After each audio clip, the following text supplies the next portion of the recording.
Mark Danaher, LPC, BCC, CCSP, is the founder of Mark Danaher Training and Coaching and Retire to the Good Life. He helps successful business leaders reduce stress and burnout, regain balance, and thrive in their life and career.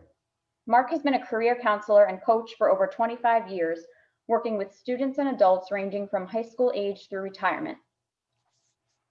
Through his private practice, Mark presents workshops and training for career professionals, universities, businesses, and organizations throughout the United States.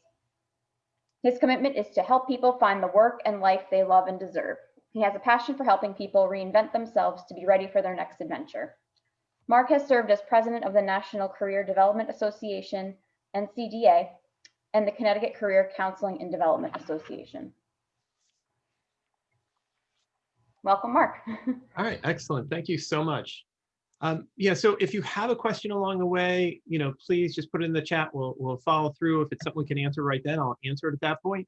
Otherwise, as we get at the end, there'll definitely be time for questions at that point going through. I want to just share what I've done for myself and also for clients as it goes through. And I want you to kind of think about and understand that we all have the ability to make changes in our lives and discover our dream job and the life that we deserve.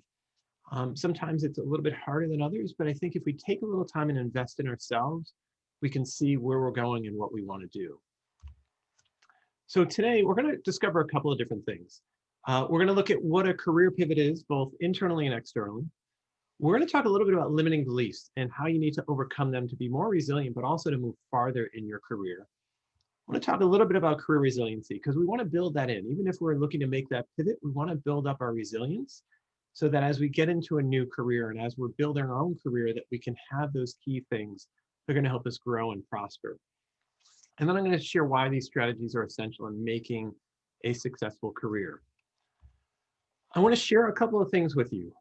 If you would like a copy of the PowerPoint, I'm going to share a little place that you can sign up to get it. I'll also share, if you stay today, a job satisfaction exercise that I use with clients. It's going to go through 5 areas to kind of help you look at, how's your current job, what's going well, what maybe can improve. And then a career life balance exercise. There's no perfect balance in life.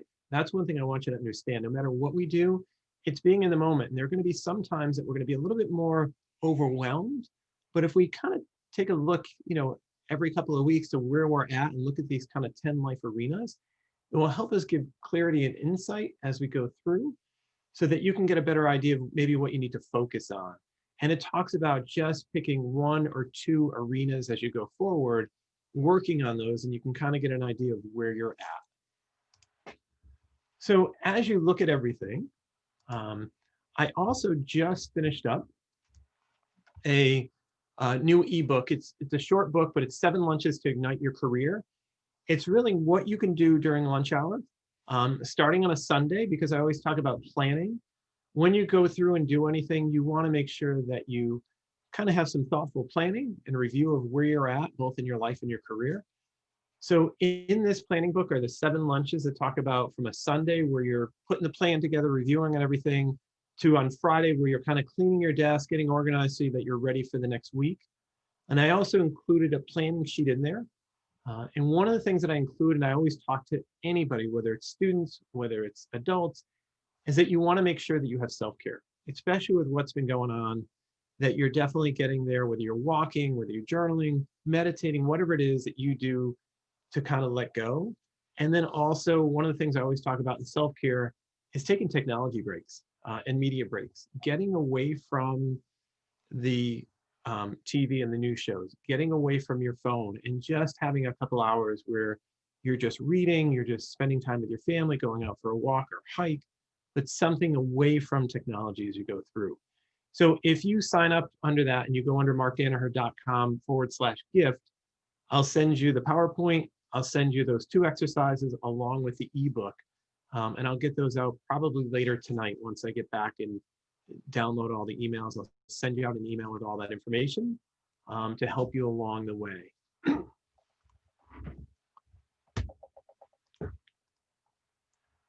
So according to research by the Mental Health America, 70% of the respondents who participated in a workplace health survey were either actively looking for new job opportunities or we're thinking about it always, often, or sometimes.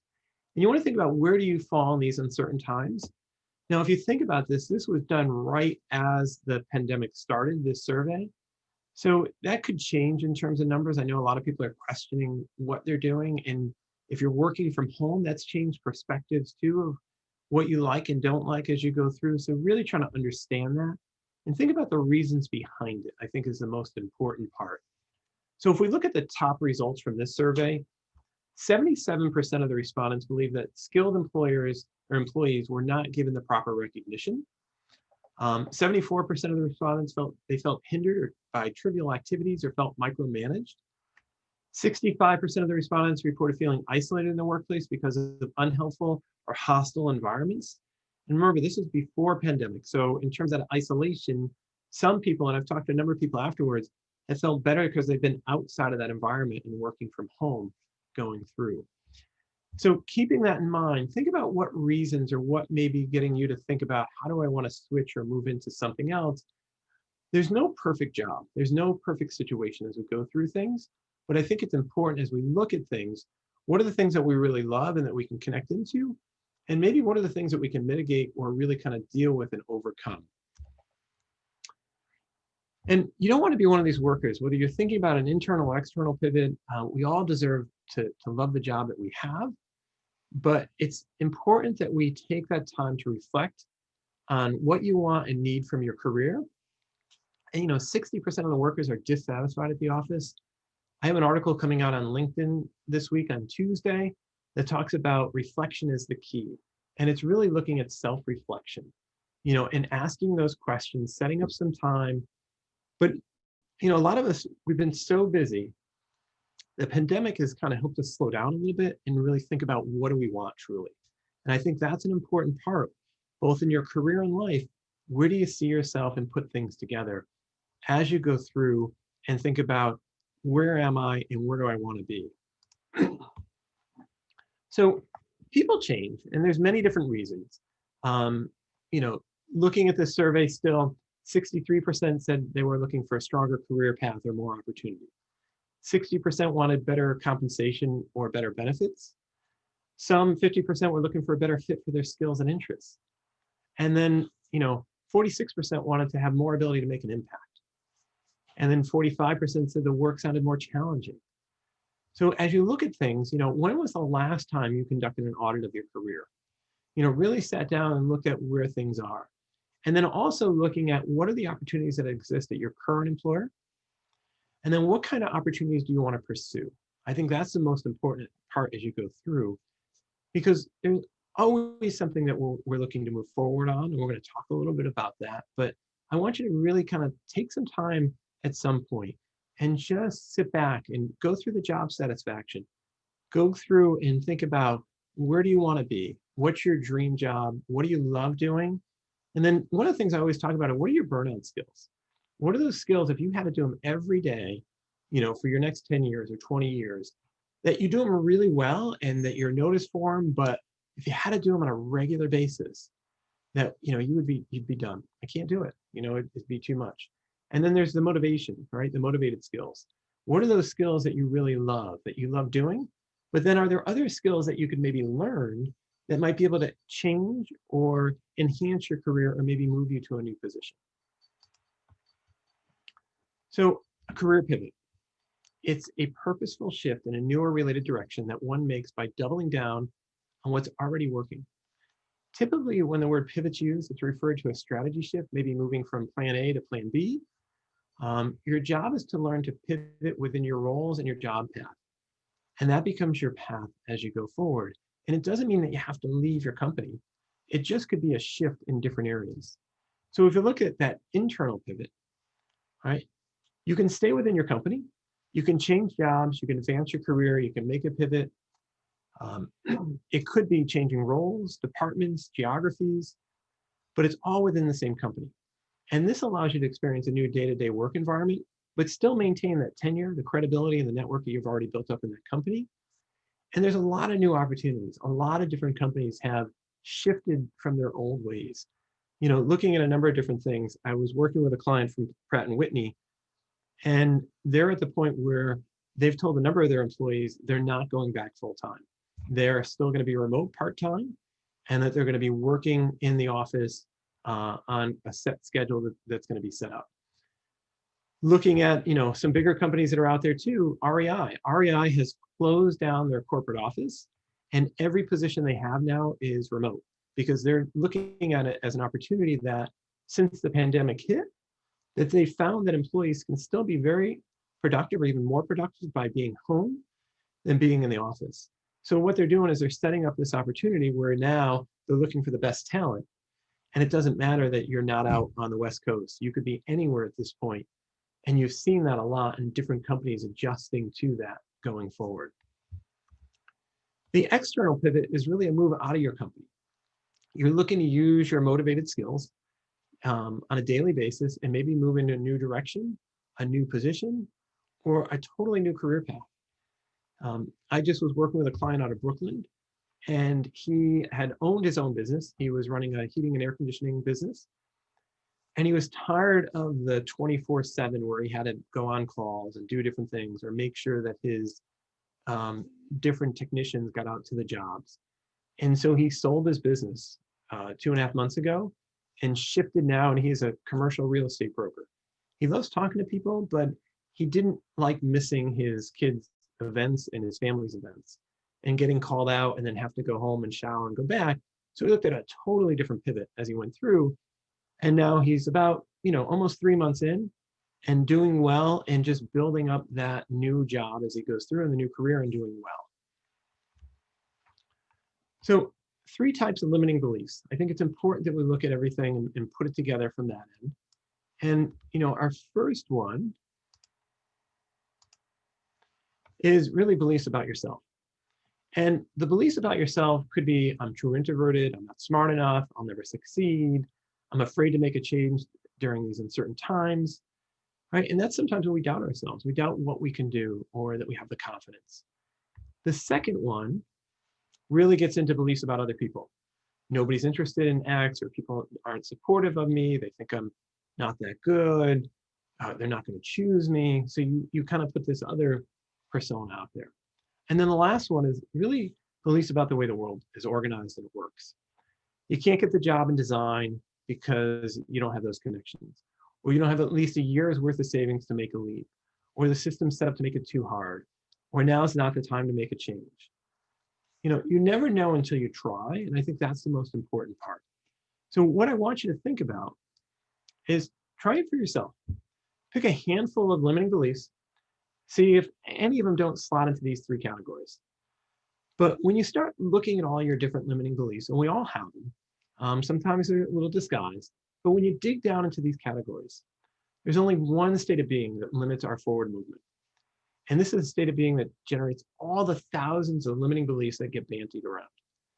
And so what is it? What's actually holding you back? Well, it all boils down to what we're really saying is, I'm scared, right? And I totally get it, right? You don't want to make that move. You're not sure if you can. You have set of income. You have to cover bills. You have a family. Look, when I made my own career change, I was firmly in the belief that I could not leave education, be a career coach. I was not able to go out on my own. And it really wasn't grounded in real experience. If you go back in my career, I started coaching adults at the age of 24 when I got into my first role in high school, and I was a career counselor. And basically what you have to think about is I gave all this fear that I couldn't do it. It was entirely grounded in fear. It held me back for many years to even explore the possibility of doing what I do now. I spent hours looking at coach training courses, reading blogs, websites, and looking at other coaches. And I was even coaching people inside my head, but I took no action for a long, long time. Limiting beliefs, held me back. And so when you look at it, whatever form they take, they're all fear in disguise. And many of them are master illusionists. Incorporate these kind of cheeky little elements of truth into camouflage so they can slip by you unchallenged.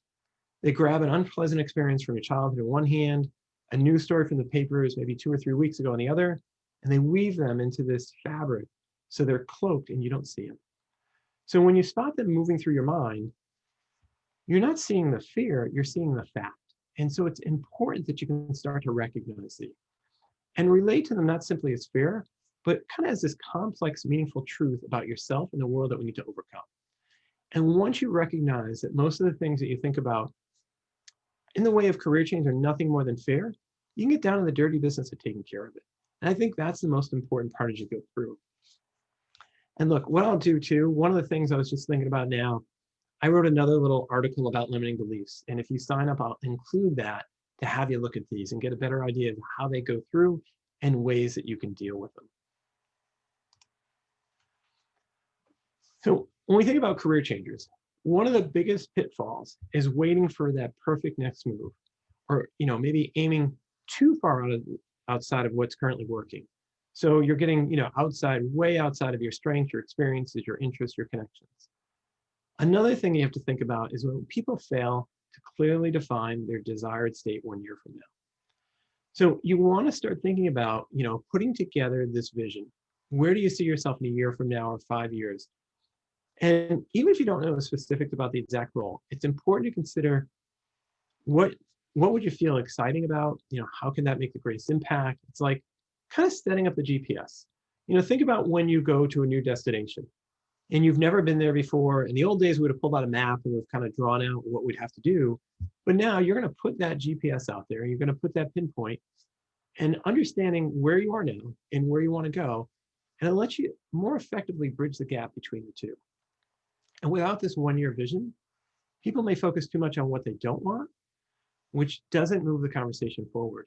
And remember, fear is the enemy to hold you back. So definitely putting that together and having that vision. One of the things that I always talk to my clients about is put together a vision board. Take some time. What is the vision that you want? Where do you see yourself 1 to 5 years out? What are the key things that you want to be? And the important part as you think about this is that you want to start acting like that person you want to be, because then that starts putting you in that role and you start believing in it as it goes forward. So when you start reaching out to your network, when you start talking to people, it changes your attitude. It gives you that confidence as you go forward. So setting up that GPS is going to be very important to help you move forward in what you're doing.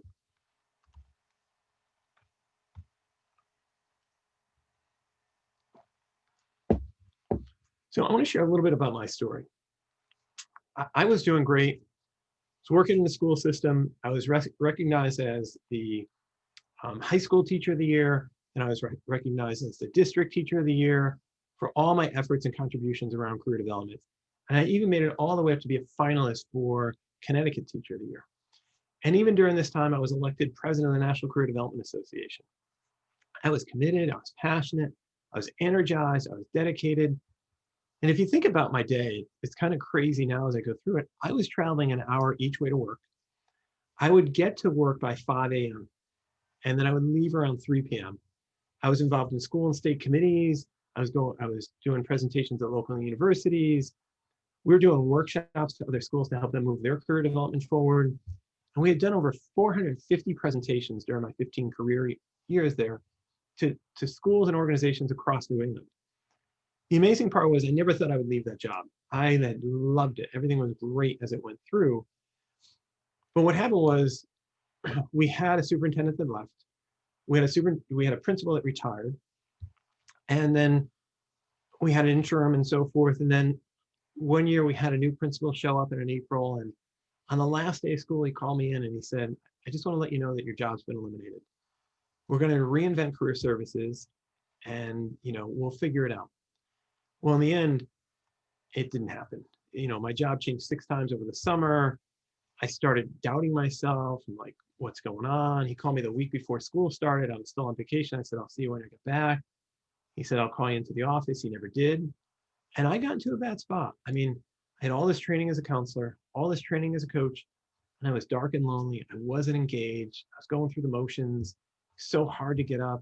I wasn't going in at 5 a.m. anymore. I was just getting there for 7, and it got so bad that a friend called my wife and said, I'm worried about Mark, and so with all that, I just didn't know what to do.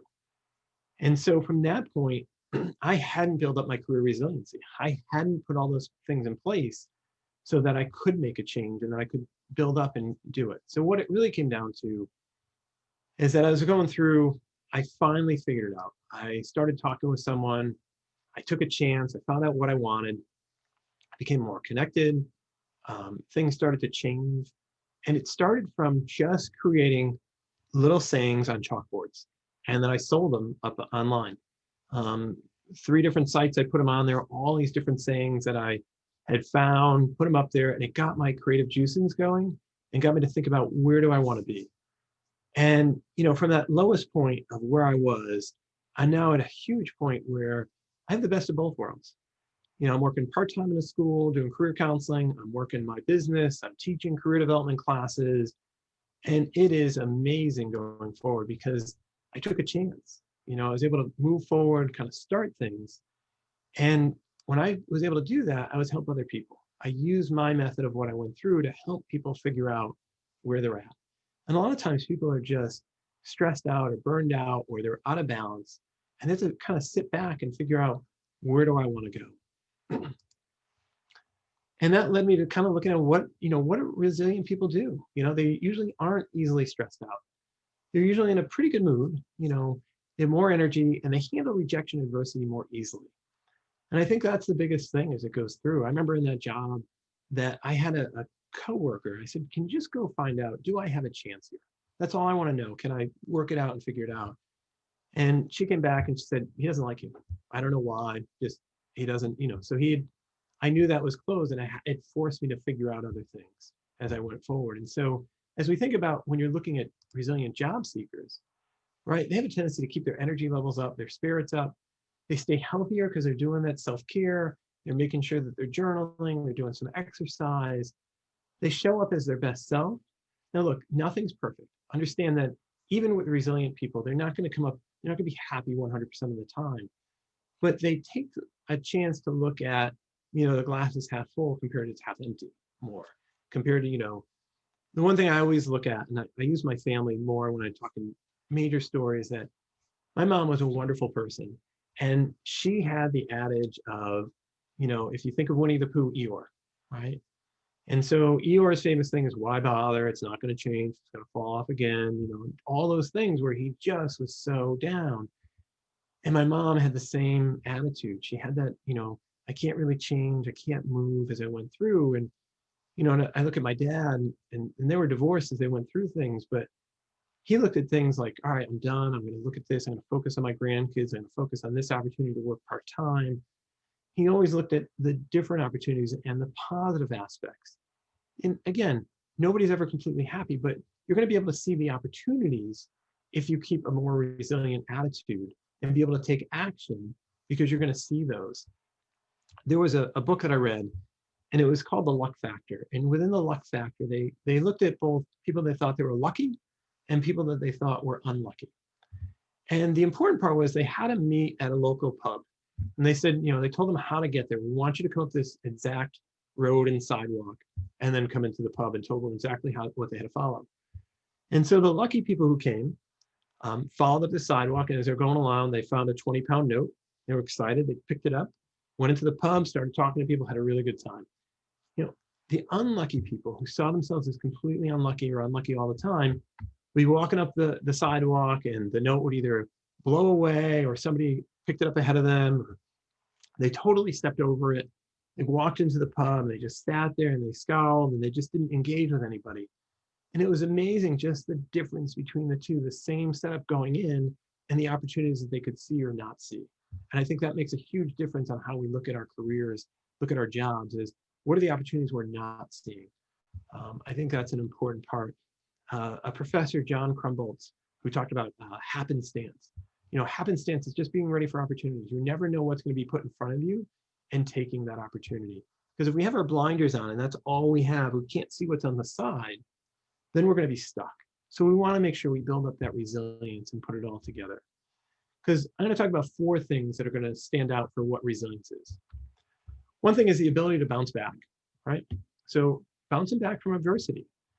So things are going to happen, and there's going to be things that are going to disappoint you and kind of hold you back. And as you go through it, how do you bounce back from that adversity? It's important that how do you process? How do you deal with a loss? How do you deal with things that are taken away? How do you deal with different things on that end? And, I listened to a gentleman, Hal Elrod, He talks about the morning miracle. And, he talked about when he was in his 20s, that he was in a severe car accident. This drunk driver came down, hit him. They said he was never going to walk again. He said, he was upset, but the way he approached it was he took all his anger out within a 20-minute period, 30-minute period, got everything out. And then from that point, he changed his opportunity to look at going, I can't change that. I can only focus forward.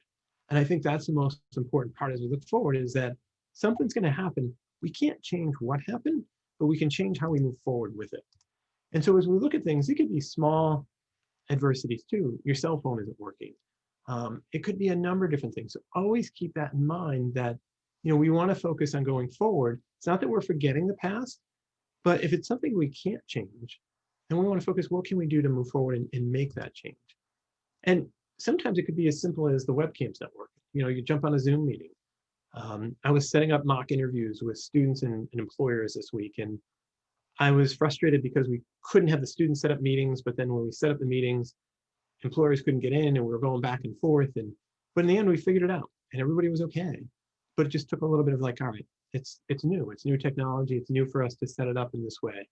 So we dealt with it. The other part is performing at your best when it's the big stuff, right? You never know what's going to happen. I remember after interviewing for some other jobs, that it really came down to looking at different things. I remember going into an interview, and I went there, and big room, lights were kind of low. You walk in, there's a small little table with a glass of water and a chair, and about 20 feet away is this setup of 12 people sitting there. And they're all on this long table.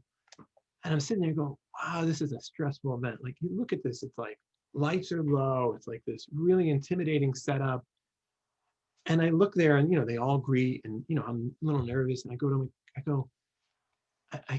they go, how are you doing? I said, I feel like I'm in a parole hearing. I said, this is so intimidating. I just said it out. And once I said that and dealt with it, like it just changed everything. It was like, boom, we're good. And so that's what you want to think about as you go through, is how do you approach things and going through. And like, if I had my resilience set up, I'd be able to respond to the new boss, or the reorganization, or the loss of my job, the dream job that I had that was gone. But, and not that I did anything bad, but I didn't know, it was gone, and nobody told me what I was going to do. I was there for 6 months, and nobody ever gave me kind of a formalized, here's what you're going to do next. So, but being ready for that and be able to change to that, because as it goes through, there's a new manager coming in, how are you going to react to that? And everybody gets nervous because people don't like to change, so it makes it hard. So being able to respond rapidly to change makes you at a better spot. It gives you that ability to deal with different things going through as things happen. So keep that in mind as you go through, that the better that we can adapt to it and be ready for it, the better we can respond. Having built up our resilience and a response to change and uncertainty, it allows you to see so many more things. And so that's why I want to give you some strategies for your career resilience, and also think about where you want to go and what you can do as you think about different things within your career. So as we look at things, the following strategies I'm going to share you, I was able to use for myself, and I've used it with a number of clients to improve their life and career, to really thrive in what they're doing and be able to deal with adversity and uncertainty within everything.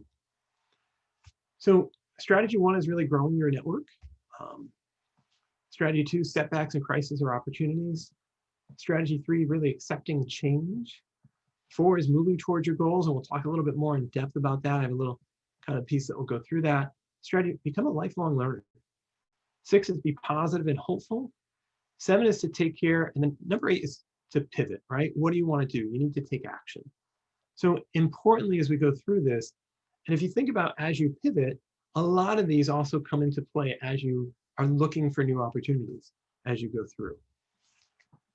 So the biggest thing, no matter what's going on, is you want to focus on the progress and not get caught up in the problem as you build up your career resilience, as you look for a new opportunity. Because if you focus on the problem, that's where you're going to be focused on. You're going to be stuck. You can't move forward. But if you look at the progress and each day you take a new step, you're going to see things grow. And that's why I made that book, the 7 Lunches to Ignite Your Career, because there's 7 simple steps that you can take that each day you can move forward in making that pivot and finding new opportunity. So the first one is really growing your network, right? You want to develop a strong network of positive relationships. Now, you don't want to wait until there's a crisis, but you really want to start to methodically extend your circle. You want to go out to virtual and physical events when possible, even when you don't feel like it. You want to join groups on Facebook and LinkedIn. Now, look, when you go to these networking events, physically, I remember going to one and it was intimidating. I'll be very honest. I went to one, it was in Hartford.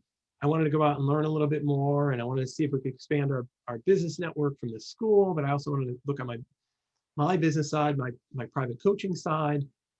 And so when I signed up under the school, and when I got there, they gave me a tag, and I'm walking around this networking event, and a woman comes up to me and she goes, "We don't talk to people like you." And I'm going, "What did I say to you? What did I do? Like, what am I carrying?" And realizing I had an education sticker on. Well, education stickers on a networking event are nothing. That doesn't allow them to build their relationships. They're looking to make connections to get their next opportunity. So it was very interesting, but it was like, oh my God, I can't believe you would just come up and say that point blank. And so I even then like kind of hid. I was like, oh, how do I hide this sticker going through? So one of the things you want to think about, I have a network of 90. Now you may think, oh, 90 is a lot of people. But it's important as you think about who are the people that you want to get to know. So on there, I don't have a lot of family on there. There's really maybe 1 or 2 that I have on there. It's mostly friends that I know, colleagues, ex-colleagues, acquaintances I've met through different events going through, different referral resources going through. And what I do is I reach out to them probably about 3 times a year. And I kind of have a set email I use each time, and then I address it differently for each person. So I send maybe 1 email a day going out to my network just to let them know what's going on, what's happening, and try to give them a little nugget they can use in their life. I'm not trying to sell them anything. I'm not trying to do anything other than to build my relationship, because it really comes down to trust and credibility in your network. And if it ever comes down that you need your network, you need to have done that in important part. So think about as you recruit your own people, are there mentors you want to bring in? Are there friends or colleagues, casual business acquaintances? And that they're going to be there. Once you build up that trust and credibility, they're going to be there, accept, support, and inspire you during the hard times. But you have to develop those strong relationships with your colleagues, with your network as it goes through. And people who have strong connections at work are more resistant to stress, and they're happier in their role. This also goes for your personal life.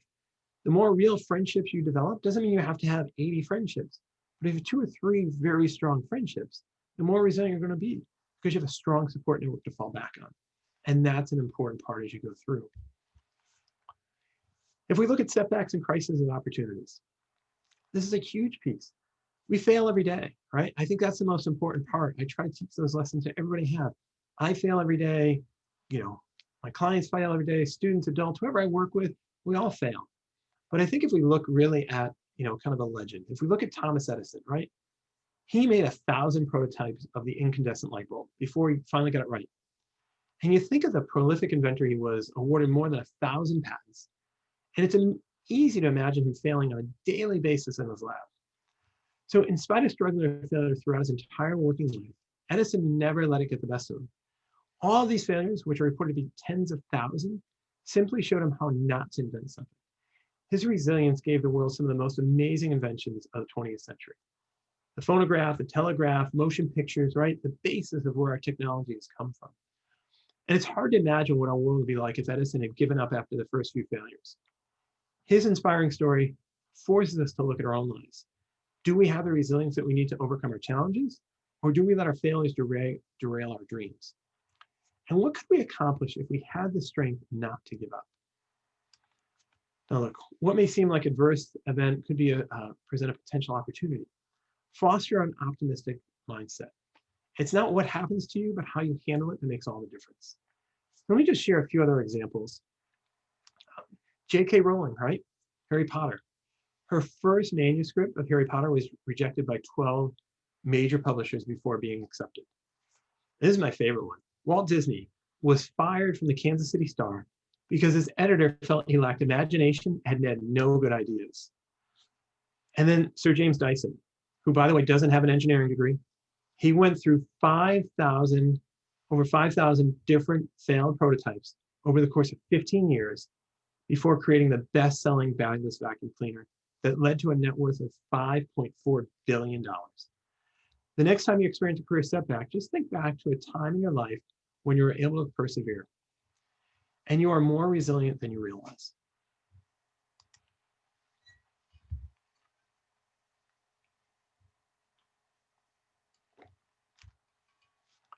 So accept change. Our careers are no longer a matter of making a decision about what we want to do with the rest of our lives, getting an education, and then following a straight line career path to that dream job. Those days are long gone. Today's careers require us to be agile, flexible, adaptable, to see opportunities and challenges, and to develop our capacity to deal with these constantly changing parameters and requirements. When you build your resilience, you're in a better position to adapt to ongoing changes. You accept change as part of life, and you see change as an opportunity, not a series of insurmountable obstacles. Resilience can also help you feel more in control. You're able to keep things in more perspective and see yourself as an actor in life rather than a victim. And high resilience also allows you to be more proactive and responding to whatever gets thrown at you.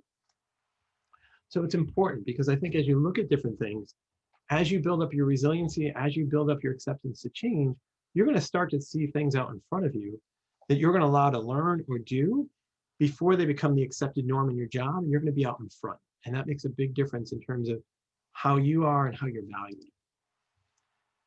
So moving towards a goal, I think it's important that you develop a plan and know what's standing in your way. The final step really is to kind of create an action plan to boost your work performance and your career growth. Start by identifying the areas of your life, both personal and professional, which you want to see some positive changes, and list the steps necessary to achieve those changes. Write it out as you go through.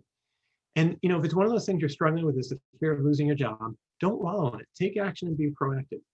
Find ways to make yourself more valuable to your organization. You'll find that as you list your obstacles and devise solutions, you're already begin to feel a positive shift in your outlook. The bottom line is you want to move forward in your career and in your life. And you have to take the necessary steps to take back control. The goal is to move from feeling like work is happening to you to feeling confident and having an inner sense of stamina to address whatever the challenges come your way and take the steps to work towards it every day. So it's important that you think about writing out a career vision and mission, have your action plan with dates, set up specific target dates and deadlines for each step to apply that in that career transition.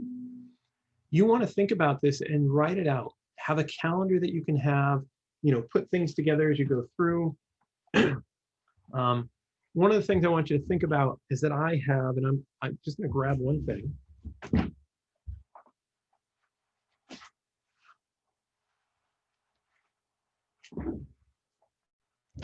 When you're setting up your goals, and I'll even share this in there, this is a calendar that I use. I have an electronic one, but on here, what I do is I set up a couple of different things to help me put my vision and mission and everything together. I have a morning routine so that I know I'm taking care of myself and I'm going to follow through on those different parts. But more importantly, I picked 3 goals. I have one big goal that I do every day that's going to move me towards where I want to get. But then I have 3 sub goals that are also going to help me take steps. And I have it listed on here. So that way I know that those are the things I'm going to focus on. And I chunk them into time, so I have blocks of time that I do. And that's an important part because that's going to help you kind of focus what you need to do. And then beyond that, you want to think about, how do I update my cover letter? Looking at my resume, what's going involved in that? What do I need to do? What do I change? So you may be looking to switch out of your company into something else or out of your career into something else. What are your transferable skills? And then take down a couple of different things in terms of, think of your job. And as you look at different pieces, what are the responsibilities that you're looking at? And come up with a story or an example. So as you think about the different parts, you think about the situation, the task, the action and the result, the star, right? Put that into a story as you go through so that you can talk about each bullet point before you go for an interview. So that way, when they ask you a question, you've already scripted them out. Write them down, bring them in. And then that way you'll know and you're prepared. It doesn't mean you have to memorize it, but that way it'll help you get ready to show how you can transfer into that going through. As you go forward, look at your LinkedIn profile. What does it say? Look at your headline. Look at what you have in your experience. Adjust those so it meets to where you want to be and what you want to do. Take some time, do some field research. And the field research is reaching out to someone in an area you want to move up to. So maybe you're looking to move up in your company. Talk to somebody in a position above you, either at your company or at a different company. Find out what they do. Find out what really ticks and how it makes them move forward and get them into that good spot. Set up a mock interview. And that's an important part as you go through. With all this that you're doing, action planning, goals, putting all this together, the important part as you go through, right, you need to make sure that you also have what I call a success partner and accountability partner, which we'll talk about. But without, kind of doing a couple of things, you have to take action. And so another piece you want to do is review social media postings. It's important to think back, are there anything that might be offensive or might be negative? I remember reading a story. There was a woman out of Austin, Texas. This is about 2 years ago now. She had applied to a tech company. It was an all-female tech company, and she was excited, and she had made it to the second interview. The manager had emailed her, said, we want to have you come in for a second interview, let's get a date, and said, this is our time. And on the bottom of this manager's email was a chance to follow the company's Instagram account. So she responded, said, yep, I'm looking forward to being there. And she clicked on, let's follow the company. Well, the manager saw that she connected into Instagram and went through and looked at her social media on Instagram. She had found a photo from maybe 2 or 3 years prior where she had a drink on and she had this bikini on. And she took that photo and put it up on the company's website and said, this is the person we do not want working at our company. And it told that woman, you're no longer being interviewed. And it was a lawsuit that came through, but it was amazing that this manager just went and looked and then pulled this out and then put it up on the social media. So always go back and check to see if there's anything as it goes through. Because as it comes through, as you think about everything, without getting your resume set and your LinkedIn profile and putting together the action plan, many people making career transitions drift, all right? They're like a rudderless ship, trying to figure out their direction. An effective resume and LinkedIn profile can show your potential to employers, that you can be successful in new types of jobs and careers, even though you've never had that type of position before. So you have to show that little piece of how does it switch. Putting that step-by-step piece together and allowing you to kind of see that 1-year vision to where you are now allows you to make those steps and put it all together. So, as we think about the different things, putting together the resume, thinking about how that's going to translate into a new position is important, or that new step of as you go through, allows you to start energizing and seeing yourself in that. But without the right strategies, it's hard to kind of do it. You got to take the time, you got to reflect, and you got to think about where you want to go so that when you get to that job interview, you've done all your homework and it's ready to go. The other part is become a lifelong learner. Learn something new. To deal effectively with change, it helps to be engaged in changing yourself. The most innovative and resilient professionals tend to frequently engage in learning and improvement efforts. And when you're in the process of learning, your viewpoint changes and you spot connections that you never noticed before. And if you don't know what to do next, start learning something new. The most resilient individuals are often engaged in learning new skills, so they're prepared for new opportunities. And this ongoing learning attitude creates this optimistic mindset to adapt and thrive in new roles and challenges.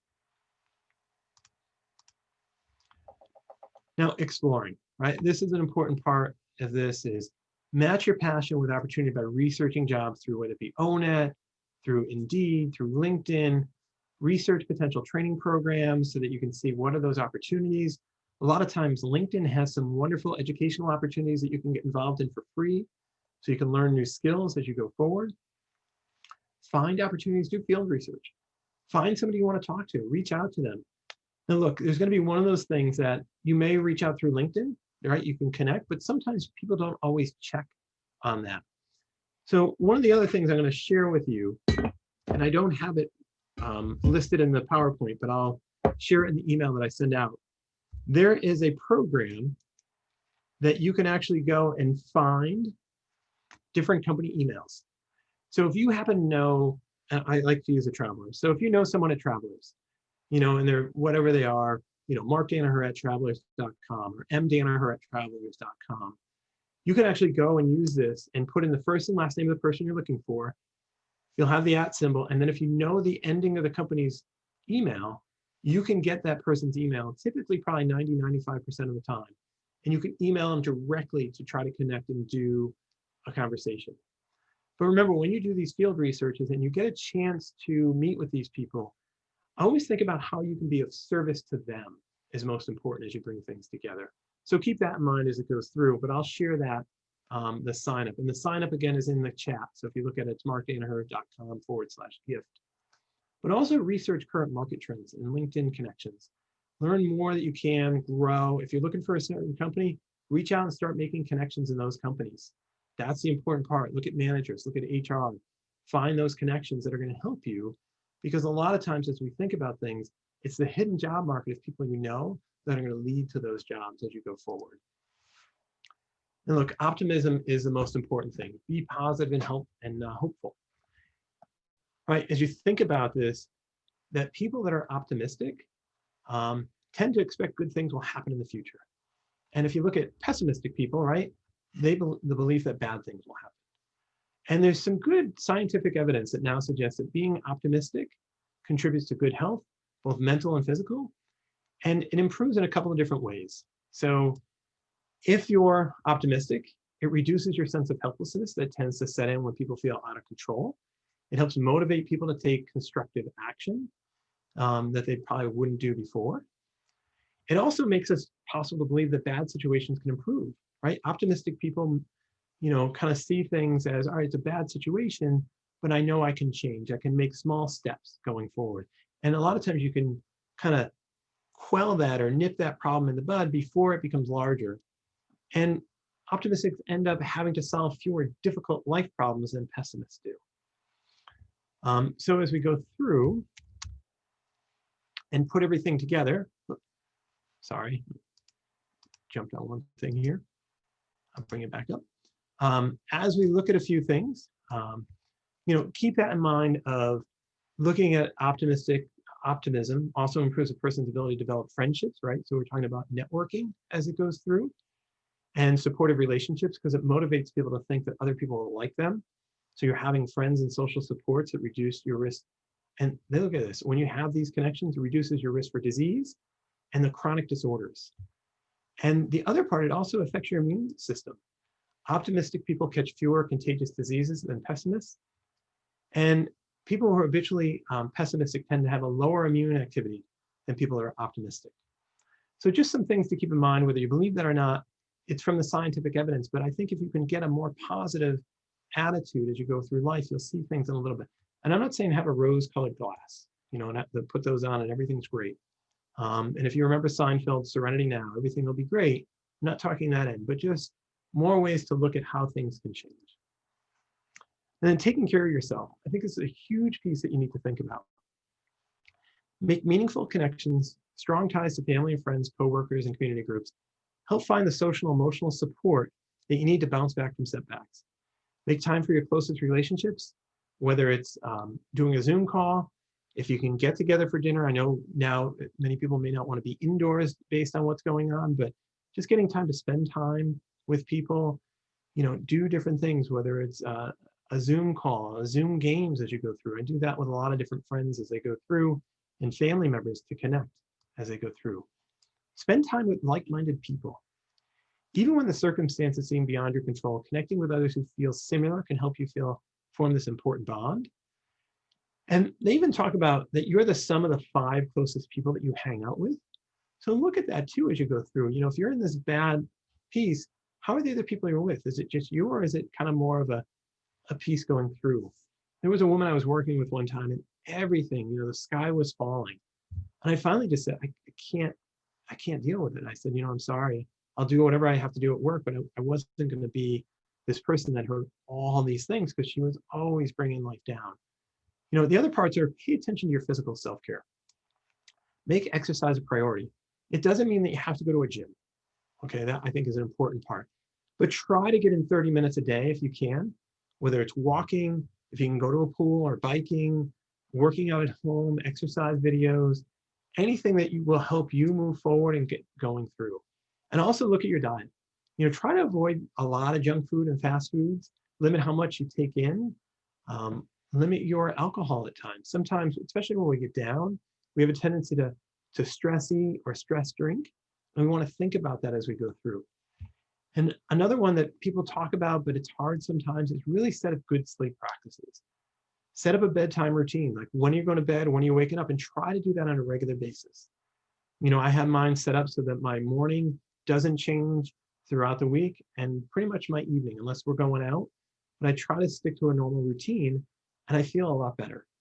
They also talk about turning off electronic devices at least an hour before you go to bed. Sometimes you can take a bath and then kind of turn out the lights at the same time every night. Try not to watch programs or shows that are disturbing or too stimulating. Like I know it's hard for me. I won't watch sporting events right before I go to bed. I'll tape it and watch it the next day because I get worked up as it goes through watching the game and getting involved. And then the other part is have a notepad near your bed and just unload, just journal before you go to bed. Get anything off your mind so that you can sleep better. I talked about this a little bit earlier, but like think about the national world events, right? We've been going on. We've had, some tough times going through, and overexposure to the media, especially if it's making you feel ineffective, anxious, or unable to control your life. Sometimes it's just better to unplug, just the way I watch the news now is I go in the morning and look at certain sites to catch up on local events, but I don't read every story. I don't watch the news at night. I just go through and I read these different stories to change up how I see the world, and I keep up with current events, but I don't want to overindulge in certain things. And keep your life simple. Simplifying your life is especially important during stressful times. Simple routines, setting limits, protect yourself, plan out your meals, resist signing up for too many things, overcommitting, and don't be afraid to say no. And then the last one, and this is really important, is take action. It could be a minor shift in some of your job responsibilities to shifting entirely to a new career. And it all depends on you and your position and what you're looking for. So keep that in mind as it all comes together. So we went through the strategies for career resilience, right? And they also play into building your career or making that pivot, talking about growing your networking, looking at setbacks, and accepting change, and becoming a lifelong learner. But these strategies have helped me and my clients move forward. Get your life back, your career, by making a meaningful pivot, whether it's within your own career path or where you're going and moving up or adjusting, or simply moving out to a whole new area. Look, we all know and we hope life would be smooth, it would be okay, it would be just a simple path to the finish line as we go through. In the end, we face many challenges, barriers that we need to learn from and overcome to reach our dream career. And some are institutional, some are self-imposed, but we need to be ready for them. Look, and we're all happy in our comfort zone, yet there's so much more out there beyond our fear zone that can be life and career changing. The biggest thing you need to do is stop and not fantasize about making a change, but actually setting a plan and a goal to get there. Think of the barriers and obstacles to overcome, and you'll move past your fear zone and expand your comfort zone. Look, any step in any direction is going to help you. Even if it's the wrong step, you're going to learn and you're going to be able to adjust. So keep that in mind.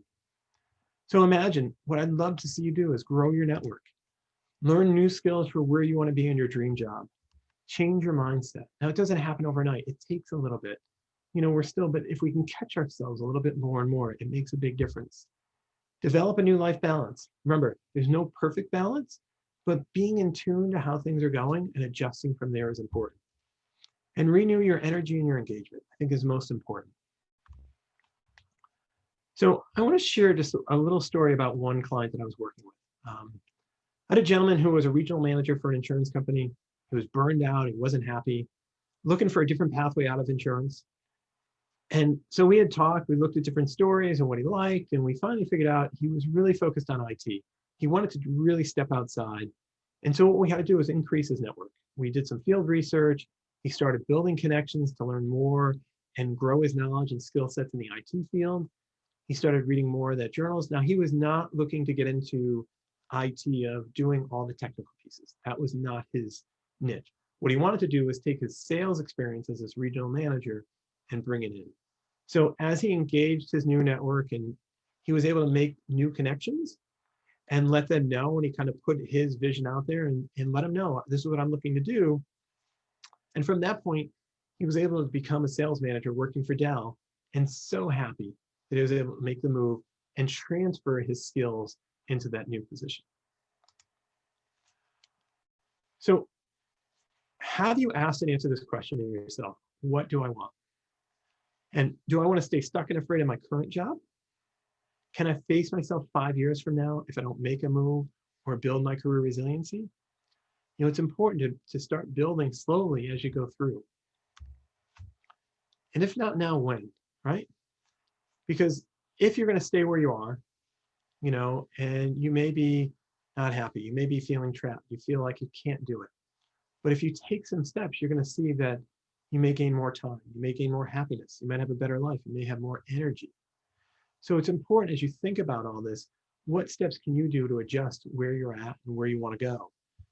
Nothing's ever simple sometimes, but I think if you put the energy and action into it, you'll see that things will start to change and the energy around you will change as you go forward.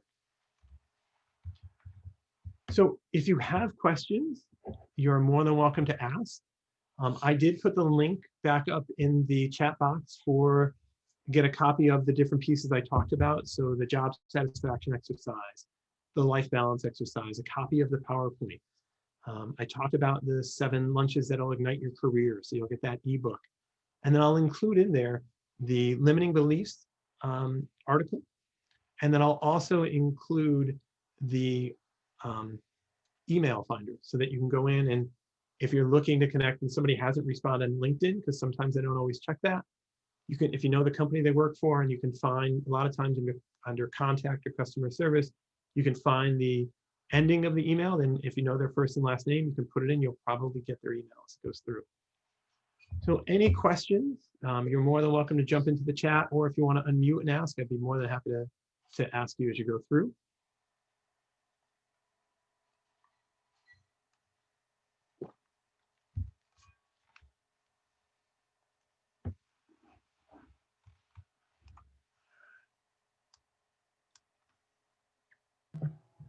All right, so the question is, just so everybody can, if they didn't see it, it's how important it is to have mentors and getting opinions from others about career direction.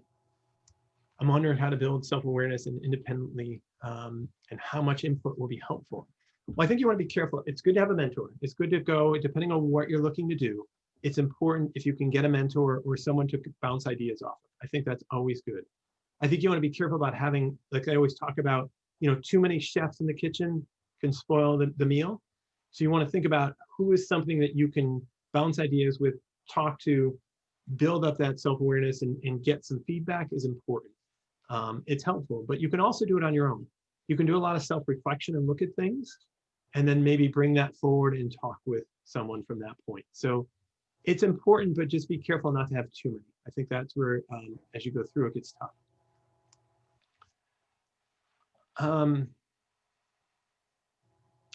So what are your ideas on how to, you know, kind of reflect or discern where you want to be in a year or 3 years? You know, I think it's important that, you know, some of the things you want to do is write down, one of the questions I ask is, write down your dream job, your dream life, as detailed as you can get.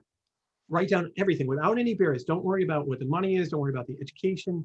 Worry about what do you see yourself. Because a lot of times we put barriers on, well, like, I don't have this, or I don't have that training, or I don't have this. But if you don't know what it is, until you write it out and you really kind of journal it out, I always go through, and if I'm meeting in a client session, we talk it out.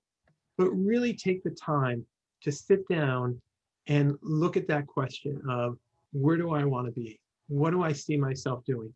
How do I see myself doing? How do I get up in the morning? What do I have for breakfast? You know, what's my commute like? Where do I see myself?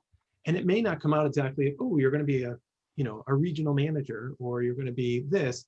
But what you're going to do is you're going to start to see themes. You're going to see things that will come out as you write this out and put it together. I think what that'll do is that'll help you start to put that vision together as you go through. The other part that can help you, and this is something I'll share what I've done. I do this for myself every year. And I'll just hold it back a little bit as it goes through, but you can do a vision board, right?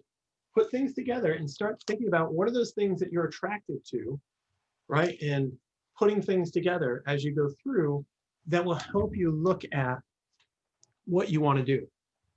That makes a big difference. And then from that point, you can start to dissect that and look at how do I put a plan together? Because that makes a big difference going forward. So hopefully that's a little bit of help going through. You can always reach out. My website's markdanaher.com, mark@markdanaher.com. Sign up. I did put in the chat, so you have that going through. If you want the PowerPoint, all the stuff I talked about, I'll get that out tonight going through. But anything I can do, I'd be more than happy to help out and going from that point. And I really want to just thank you and honor you for your commitment and dedication to discovering your new life and career. It's just one of those little things. It takes a little time. Be patient, be positive, but do the work. You have to do that reflection of where you see yourself, putting that vision together. And then once you kind of have that vision, then you can put those steps into the GPS. So then you can see, how do I get there? Thank you so much. Thank you, Mark. All right, excellent. Thank you, everybody. Have a great day. If you have any questions, please reach out. Definitely sign up if you want the information. I'll send it to you. And I really appreciate taking time out of your day. Thank you, everyone, for coming. We'll post the recording soon. All right, excellent. Thank you. Thanks, Mark. This was great. All right, Thank you. All right, take care.